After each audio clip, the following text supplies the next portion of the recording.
Saludos y bendiciones. Qué bueno es estar juntos nuevamente en nuestro salón virtual aquí en Nacavi. Espero que los próximos minutos que vamos a estar aquí conectados, su vida pueda ser bendecida y podamos crecer juntos en conocimiento de todo lo que gira alrededor de la palabra del Señor.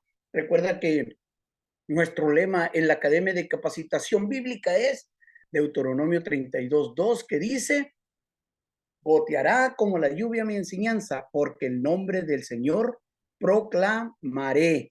Así que hoy lo tengo que decir como en otras ocasiones, bueno, todas las veces, perdón, perdón a los teólogos que saben más que yo.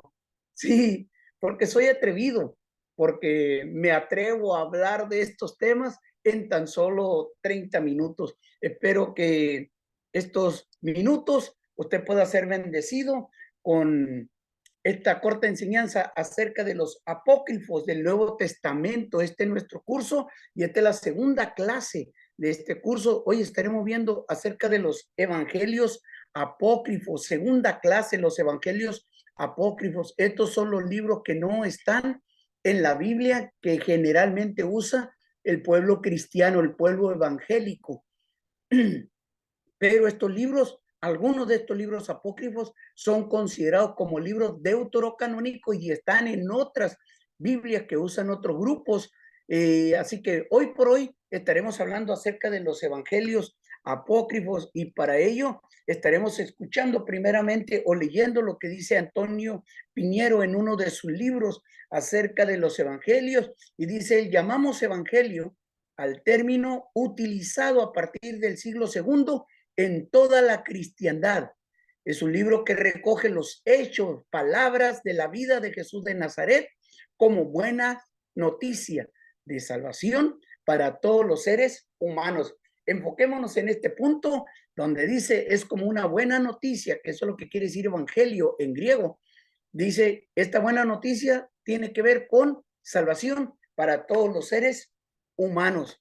Así que entrando a esto, generalmente los libros apócrifos empezaron a aparecer en su mayoría entre el siglo II y el siglo III. Y entre ellos podemos contar el Evangelio de Pedro, el Protoevangelio de Santiago, el Evangelio de Judas, el Evangelio de Tomás Gnóstico, el de María Magdalena, el Evangelio de la Verdad, y ahí, etcétera, etcétera, iban apareciendo, y hasta el siglo III aparece el Evangelio de Felipe. Es un buen grupo de estos libros, de lo cual he citado a Antonio Piñero al iniciar esta transmisión para recordarle que él tiene uno de sus libros que se llama Todos los Evangelios. Él dice que hasta nuestro tiempo superan el número de 70 evangelios. Algunos dicen que se conservan solamente los títulos nada más, otros hay pequeños fragmentos. Entonces, en la capacidad académica, como filólogo, como este hombre al buscar la interpretación de los libros antiguos, él nos dice que hay más de 70 evangelios. Entre ellos dice que están escritos en el latín, en el griego, hebreo, siriaco, copto, árabe, entre otros idiomas antiguos en los cuales fueron escritos estos libros. Así que teniendo esta base, ya tenemos por sentado que hay más de 70 evangelios, de los cuales se han conservado aún pequeños fragmentos, aunque sea el título, pero se asegura que hay más de 70 evangelios. Recuerden que nosotros solamente tenemos 4 evangelios: Mateo, Marcos, Lucas y Juan. Este es el pueblo evangélico. Pero al entrar a hablar de los evangelios apócrifos, ellos se encargan de recalcar de aquellas cosas que los evangelios que usted y yo poseemos en una Biblia, Reina Valera, por ejemplo, donde solamente están 4 evangelios. Estos evangelios se encargan de hablar principalmente, como lo tenemos aquí, los evangelios de la natividad en la infancia de Jesús. O sea, se trata de escritos que abordan temas hacia los que fue muy sensible la cristiandad primitiva, como la familia, alguien le llama la Sagrada Familia, la virginidad perpetua de María, el nacimiento portentoso de Jesús y los hermanos tal vez de Jesús. Entonces ahí se habla en estos evangelios y es lo que vamos a hablar.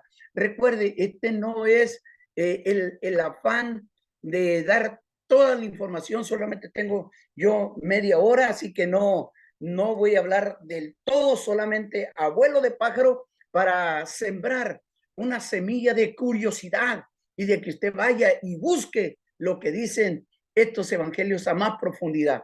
Tenemos, por ejemplo, el primer evangelio apócrifo, que es el protoevangelio de Santiago. En estos próximos 20 minutos yo te voy a hablar solamente de 5 evangelios apócrifos. El protoevangelio de Santiago está centrado en la infancia de la Virgen María. Y por último, trata un poco acerca del nacimiento de Jesús de Nazaret. Pero recuerde, el protoevangelio de Santiago está encargándose de describir la infancia de la Virgen María. Y es aquí en este libro donde encontramos ya quiénes eran los padres de la Virgen María, que es Joaquín y Ana. Ellos ya eran ancianos y no habían podido tener hijos. Ya en el siguiente evangelio vamos a hablar un poquito de cómo es que ellos reciben la promesa, pero el protoevangelio de Santiago nos dice hoy por hoy que los papás de la Virgen María se llamaban Joaquín y de Ana. Este libro tiene alrededor de 25 capítulos y se escribió probablemente a mediados del siglo II. El autor no se conoce. Dice este evangelio, después relata la infancia de María, esto es en el capítulo 6 al 7, dice, quien es puesta bajo el cuidado del templo desde los 3 años de edad.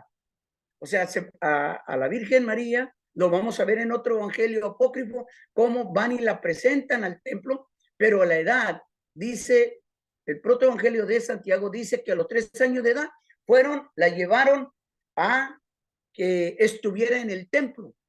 Algo así como aquel jovencito, aquel niño que llevó su mamá allá en el Antiguo Testamento de Samuel, ¿se acuerda que fueron y lo entregan al templo? Pues de la misma manera es lo que relata este evangelio. Hay una situación que se está dando cuando María ya crece, dice aquí este evangelio, el protoevangelio de Santiago, que se casa con José, pero José se compromete a protegerla y a respetar su virginidad. Vean, o sea, está casado, pero está casado de mentiritas, porque José es como un protector en la cual va a respetar la virginidad de María. De él se afirma, de José, que era viudo y que él tiene varios hijos. De este protoevangelio de Santiago es donde tienen la idea de que José trae hijos, los cuales se convierten en hermanastros de Jesús.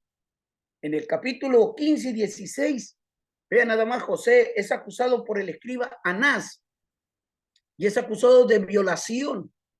Se dice en este evangelio que él abusó de María y tanto José como María se someten a una prueba para demostrar su inocencia. Y yo tengo que decir que cuando ellos son sometidos a esta investigación, ellos salieron inocentes. Se dieron cuenta todo el gobierno eclesiástico, se dio cuenta que ellos eran inocentes. Ellos no fueron hallados culpables. Entonces, hasta ahí es lo que cuenta el protoevangelio. Nos da el nombre de los papás de la Virgen María, nos dice que a los 3 años es llevada al templo y también nos dice que a José llegan a un acuerdo para que proteja a María y va a cuidar de su virginidad. José trae hijos ya porque él era viudo. Se les acusa, principalmente a José se le acusa de violación y ambos son llevados a un juicio y al final se demuestra su inocencia. Esto es lo que trata este protoevangelio de Santiago. ¿De qué trata el siguiente evangelio? Este es el pseudoevangelio de Mateo. No es el Mateo que está en su Biblia.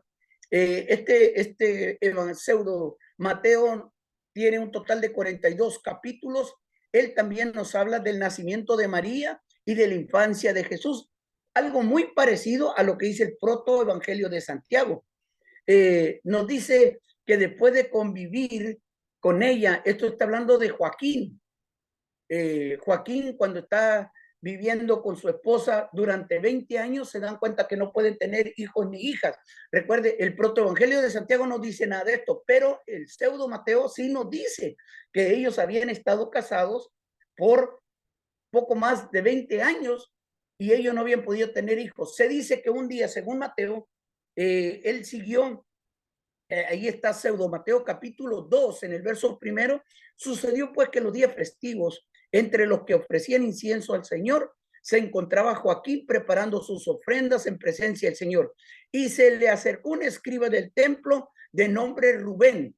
Y si usted sigue leyendo el capítulo 2 de este pseudo Mateo, se va a dar cuenta cómo José es humillado y es puesto en evidencia diciéndole, tú no eres capaz ni debes de tener una ofrenda para el Señor porque tú no tienes descendencia. Entonces ahí cuando usted sigue leyendo este pseudo evangelio, él llega a su casa, empieza a decirle a María, perdona, a Ana, fui humillado, no podemos tener hijos y todo esto. Entonces los dos se ponen de acuerdo, hacen una oración y se van a dar cuenta que en el capítulo 4 ya dice a los 9 meses, Ana dio a luz una niña. O sea, después de haber sido humillado Joaquín en el templo, Ana recibió promesa. Es una anciana también. Dice, dio a luz una niña y le llamó de nombre María. Este es el nacimiento de la Virgen María. Y fue destetada que fue al tercer año, ¿ve? Cuando ya la destetaron, Joaquín y Ana se encaminaron juntos al templo y ofrecieron ofrendas o víctimas, dice, al Señor y confiaron. Vea lo que hacen ahora Joaquín y Ana, confían en una pequeña congregación de vírgenes que pasaban el día y la noche glorificando al Señor. Entramos en contexto de la infancia de Jesús. El protoevangelio de Santiago nos dice que Ana y Joaquín trajeron a presentar al niño, a la niña, María, y la dejaron en el templo. Pero ya el pseudo Mateo ya no dice a quién le dejan esa niña. El pseudo Mateo ya no dice que ellos se la dejaron a un grupo, a una congregación de vírgenes. Entonces, ahí se la dejaron. Mientras la niña está creciendo, la Virgen María está creciendo, en el capítulo 7 ya nos dice que había un sacerdote de nombre Abiatar, que él ofreció considerables regalos al grupo de sacerdotes ahí para que le dieran a María a su hijo, para que se casaran. Un sacerdote vio la integridad de María, vio la belleza de María y dijo, esta muchacha me gusta para que sea mi nuera, ofreció dinero y le dijeron, no hay nada. María lo rechazó y dijo, es imposible que yo conozca varón, ni que un varón me conozca. Allí este evangelio pseudo Mateo está defendiendo, protegiendo esa virginidad. Recuerden que cuando el evangelio proto de Santiago, él también nos dice que alguien quiso tomar la virginidad, pero y fue acusado José de haber roto esa promesa de protección. Entonces, con estos dos evangelios nos está hablando, se está describiendo una virginidad perpetua de María. Eso es lo que trae para empezar esto. Si usted habla, voy a empezar a hablar un poquito de lo de otros detalles que tiene pseudo Mateo, es que usted ha contemplado en nuestros tiempos ya cuando se pone el nacimiento de Navidad en las grandes ciudades, en los grandes parques, afuera de los templos, en muchas casas ponen ahí a un burrito y ponen a un buey.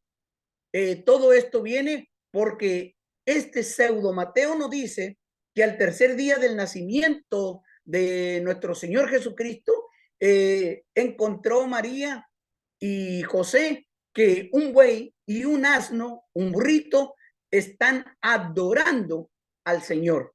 Es lo que dice Pseudo Mateo. Y él aplica lo que dijo el profeta Isaías. El buey ha conocido a su dueño y el asno el pesebre de su señor. Allí Pseudo Mateo hizo una exégesis, una interpretación de lo que dijo Isaías y dijo, oh, esto es lo que está pasando porque se está cumpliendo esta profecía. Esto lo encontramos en Pseudo Mateo, pero también nos encontramos en el capítulo 18, que una ocasión Jesús va con María cabalgando. María lleva a Jesús en los brazos, cuando de repente salen unos dragones, los cuales asustan a los niños. ¿Y qué dice? Esto, que Jesús se quiso bajar de los brazos de María, de donde estaba en las rodillas de su madre, y se puso enfrente de los dragones, aquellos que habían asustado a los niños, y estos lo adoraron y se fueron. Esto se encuentra en el capítulo 18. Estamos viendo cómo estos evangelios apócrifos ya están describiendo lo que los evangelios, los 4 evangelios que usted tiene en su Biblia, guardaron silencio y no dicen nada de la infancia de Jesús. Pues estos evangelios se dedican a qué? A hablar de la infancia de Jesús de esta manera. También nos dice este Pseudo Mateo que en el capítulo 19 que había leones que iban guiando las caravanas, que se le aparecían los leones, leopardos, y cuando ellos iban por el desierto y le adoraban. Esto siempre estaba en el camino, estos animales haciéndole reverencia a Jesús. Dice Pseudo Mateo que el primer día que María vio venir a los leones y toda clase de fieras que venían contra ella o contra ellos, ella tuvo mucho miedo, pero Jesús, este niño, la miró con alegría y le dijo, no tengas miedo, madre mía, no te van a hacer mal, sino que ellos vienen para obedecerte. Ellos vienen para obedecerte. Si se da cuenta, ahí ya cambia la narrativa. Ya no es Jesús la principal figura, sino que es la Virgen María. Ellos vienen para obedecerte a ti, no para obedecer a Jesús, sino para obedecer a María. Ya le va dando un énfasis a lo que después se le conoce como esa doctrina acerca de la adoración de la Virgen María. Pero no voy a entrar en estos detalles porque no se trata de esto en este preciso momento. Están ellos viajando, este es en el capítulo 20 de Pseudo Mateo, cuando se sienten cansados, se ponen a descansar. María ve que la palmera está llena de frutos, pero no hay. Usted lo va a ver ahí en el capítulo 20, en el verso primero, que María le dice a José, oye, pues yo tengo ganas de comer esos dátiles, tengo hambre. Y dijo José, pues ¿cómo voy a bajarlos? Es imposible. Entonces Jesús, ¿qué hace? Mira la palmera y le dice, árbol, inclínate y alimenta a mi madre con tus frutos. Lo que usted está viendo en la pantalla son los textos, ahora sí que están en español, de este pseudo evangelio de Mateo. Y una vez que María tomó toda la fruta que quiso, el árbol se quedó todavía inclinado y no se volvió a su postura original hasta que Jesús le dijo, ahora sí, vuelve a tu lugar. Esto es lo que nos habla Pseudo Mateo. También nos habla Pseudo Mateo acerca de que una vez Jesús, un sábado, estaba jugando con tierra, con unos palitos, hizo unas figuritas, hizo unos pajaritos, unos gorrioncitos, pero no faltó ahí quien lo miró, y era sábado, y le llamaron la atención a José, le dijeron, ¿por qué dejas que tu hijo esté trabajando en este día? Hoy es un día en que se debe de descansar. José va donde está Jesús, allí jugando, y lo regaña, lo reprende. Entonces Jesús toma aquellos pajaritos, los tira hacia arriba y vuelan y se van. Este es el milagro de los gorrioncitos. Ya hay una película mexicana de la cual trata en escena este diálogo, pues esta anécdota viene precisamente del Evangelio Pseudo Mateo. Pasemos al tercero, el tiempo sigue corriendo, el Evangelio Pseudo Tomás. Este contiene 19 capítulos, el Evangelio de Tomás. Y en este Tomás, ponga atención con lo que voy a decir, es un poco bien, con mucha imagen, bien gráfico, porque presenta a un niño Jesús agresivo, a un niño Jesús con un corazón lleno de maldad.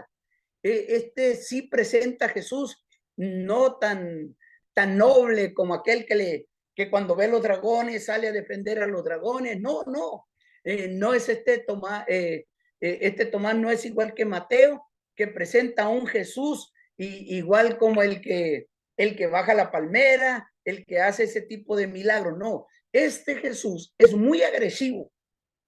En el capítulo 3 dice que el hijo de Anás, el escriba, se encontraba ahí en pie con Jesús. Tomó una vara de mimbre y dispersó las aguas que había recogido Jesús. Jesús está haciendo un charquito, está jugando con palitos ahí, y llega el hijo de Anás, el escriba, y revuelve todo, tira toda esa travesura, pues le tumba los castillitos, por así llamarle. Esto también es apócrifo, esto no está ahí, es apócrifo de un apócrifo. Entonces, ¿qué hace Jesús? Jesús se pone de pie enojado y le dice, eres un injusto, eres un impío, eres un insensato. ¿Qué te han hecho los charcos de agua? ¿Qué te han hecho? Jesús lo mira y le dice, tú te vas a quedar seco ahora como un árbol. No vas a producir hoja, ni fruto, ni raíz. Y en ese momento el muchachito murió, se quedó seco. Jesús simplemente se retiró a la casa de su papá José. Esto lo va a encontrar usted en el capítulo 3, cómo Jesús mata a un niño por haberle hecho una travesura. Este es el Evangelio de Tomás, Pseudo Tomás. También sucedió otro incidente más. En esta ocasión, Jesús estaba caminando en el pueblo cuando otro muchacho, otro niño, tropieza con él, le pega en el hombro. Jesús se voltea enojado y le dijo, no podrás seguir tu camino. E inmediatamente aquel muchacho cayó muerto. Algunos vieron lo que ocurrió y simplemente dijeron, ¿de dónde ha nacido este joven? Que todo lo que dice se cumple puntualmente. Y hasta ahorita, en este Evangelio Pseudo Tomás, ya llevamos 2 muertitos. Uno porque le destruyó los charquitos y otro porque lo golpeó accidentalmente y le dijo, te vas a morir. Así que los padres de Jesús son confrontados y le dice, ¿qué es lo que pasa? Tu hijo solamente viene a maldecir, no viene a bendecir. Así que sigue relatando Pseudo Tomás en su evangelio, que dice que un día Jesús estaba jugando en la parte de arriba de la casa, en la azotea, con otros niños. Y mientras jugaban, uno de ellos se cayó, se mató. Los niños salieron corriendo asustados. Se quedó Jesús solamente. Los padres del niño que había muerto llegaron y empezaron a acusar a Jesús. Y Jesús le dice, según Pseudo Tomás, en el capítulo 9 dice, yo de ningún modo lo he tirado abajo, porque ellos lo estaban tratando con insolencia. Jesús empezó a llorar. Decía, no, espéreme, yo no he matado. Saltó Jesús de la azotea, como usted puede ver, salta, llega hasta donde está, se colocó junto a la boca del muchacho y le gritó, Zenón, porque así se llamaba el niño, levántate y dime, ¿soy yo el que te ha tirado abajo? Levantándose el muertito, en el momento dijo, no, Señor, tú no me has tirado abajo, sino que me has resucitado. Entonces, esa acción provocó que los hombres adoraran a Dios y adoraran a Jesús. Esto es lo que dice Pseudo Tomás. Entonces se puede ver, si ya llevaba 2 muertitos, entonces hay como la lógica de decir, pues Jesús lo mató, algo le hizo a este niño, este Zenón se metió con la persona equivocada, pero Jesús defendió su inocencia, resucitó al niño. Entonces ahí tenemos ya lo que está diciendo este otro evangelio. Recuerde que todos estos evangelios narran acerca de la infancia de Jesús. El evangelio pseudo Juan, conocido también como árabe de la infancia de Jesús, este contiene 55 capítulos. Yo estoy hablando algo rápido para que usted tenga la curiosidad de ir a investigar a más profundidad lo que enseñan los libros apócrifos y del por qué estos libros no entraron en el canon de la Biblia que nosotros usamos. En el capítulo 1 se nos dice que había un hombre llamado Zoroastro. Esto usted lo habrá leído, habrá escuchado de este gran profeta de allá del oriente. Él existió más o menos en la época de Moisés. Esto es lo que dice el pseudo Juan. Y dice que él dijo, la Virgen concebirá sin conocer varón, parirá sin perder el marchamo de su pureza. O sea, siempre va a ser virgen, una virginidad perpetua. Y el pueblo se regocijará con este anuncio en las 7 partes de la tierra. Los judíos lo crucificarán en la ciudad santa que construyó Melquisedec, resucitarán entre los muertos y subirá al cielo. Esto es lo que dice el pseudo evangelio de Juan. Pero recuerden, esto no es una profecía que se escribió en el tiempo del profeta en que vivía Moisés. No, esto se escribió un poquito antes del siglo V, por el año 450, 60, después de Cristo.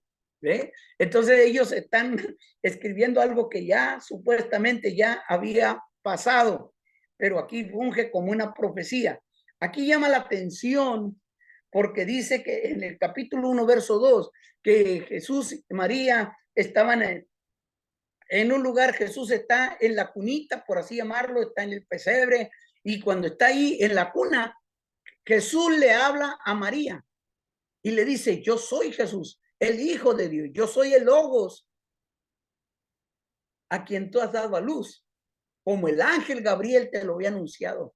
Mi Padre me ha enviado para la salvación del mundo. Entonces tenemos a un Jesús aquí que habla cuando está en el pesebre. Este es algo bien curioso, bien fuerte que describe el pseudo evangelio de Juan, porque dice que llegó el momento de cuando iban a circuncidar a Jesús, llegó la partera o la hebrea, la que estaba ahí para hacer el trabajo, cortó, tomó el pene de Jesús, cortó el prepucio y tomó ese cuerito que quedó y lo puso dentro de una botella de un perfume de nardo, y dice que estaba en la tienda de su hijo, el perfumista, y se lo confió y le dijo a su hijo, ay de ti como que vendas esta redoma de ungüento de nardo, ni aunque por ella te paguen 300 dinares, denarios. Dice, tú no lo debes de vender. Esa redoma dice que posteriormente compró María, la pecadora, de aquella que fue y ungió a Jesús y le lavó los pies. ¿Se acuerdan ustedes que llegó con un perfume y los discípulos ahí se murmuró entre ellos y dijeron, mejor hubieran vendido este producto por 300 denarios y haberle dado a los pobres? Bueno, ese perfume, vea lo que tiene, lo que registra el pseudo evangelio de Juan, que el prepucio lo pusieron dentro de la botellita del perfume y alrededor de 28, 29 años después, estamos viendo que ese perfume es usado por primera vez, un perfume de nardo con el prepucio dentro de la botellita. Eso es lo que nos dice. Otro de los detalles que nos narra es que también Judas Iscariote conoció a Jesús cuando era niño.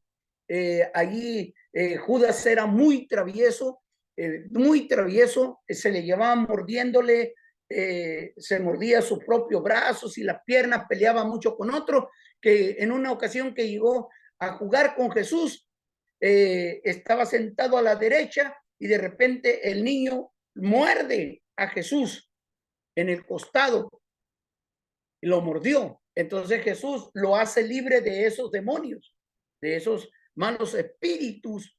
Dice que el demonio salió del cuerpo de Judas como si fuera un perro rabioso, bajo la forma de un perro rabioso. Y ahí nos damos cuenta, de acuerdo al pseudo evangelio de Juan, que ese niño que había mordido a Jesús era Judas, el Iscariote, el que lo iba a entregar en el futuro. Y aparte da otro dato más, este evangelio, que dice que cuando Jesús fue crucificado, aquel soldado tomó y cuando tiró con la lanza, dio exactamente en el lugar donde Judas, años atrás, lo había mordido. Todos estos evangelios nos hablan de esos detalles de la infancia de Jesús.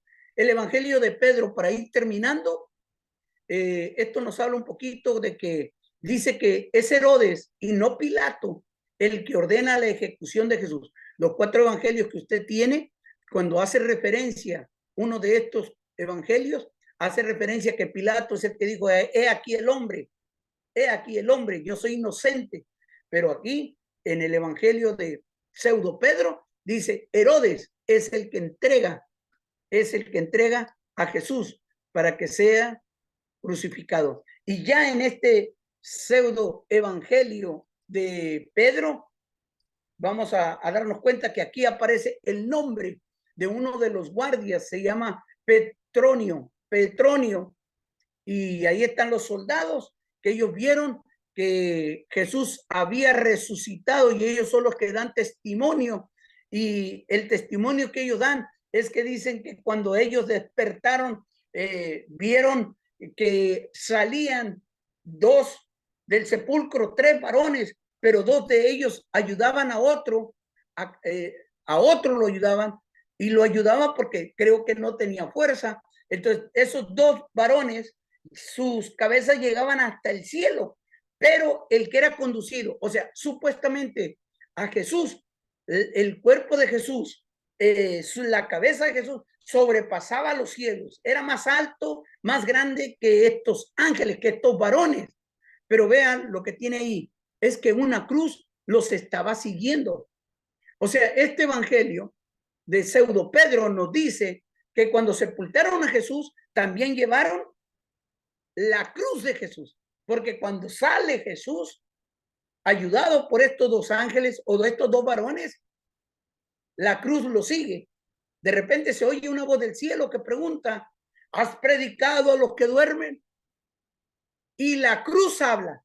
Aquí tenemos una cruz parlante. Y la respuesta de la cruz fue, sí, yes. ¿Qué tenemos en este evangelio? Nos habla el nombre de uno de los guardias, nos habla también que cuando Jesús resucita, él no sale solo, sino que sale acompañado de 2 varones que lo van sosteniendo, que sus cabezas llegan hasta el cielo, pero la cabeza de Jesús llega hasta los cielos, sobrepasaba los cielos. Y nos habla este pseudo evangelio de Pedro, que hay una cruz que habla. Por lo tanto, en este corto minutos, me pasé unos 3 minutos, 4 minutos, quiero decirles, perdón a los teólogos que saben más que yo, porque soy atrevido, porque solamente te estoy hablando de 5 pseudo evangelios, de más de 70 evangelios que tenemos en la actualidad. Y espero que esto solamente pique tu curiosidad para tener conocimiento, para que el día que tú hables, ¿por qué esos libros no están añadidos o no están en nuestra Biblia? ¿Por qué solamente tenemos 4 y no tenemos 68, 66, 65, 40 evangelios? Entonces, al menos usted ahora ya tiene una idea del por qué esos evangelios no están en nuestra Biblia. Que Dios te bendiga, que Dios te guarde. Ha sido un placer, y en la próxima semana estaremos hablando acerca de los hechos apócrifos. Te invito para que sigas con nosotros. Hasta pronto.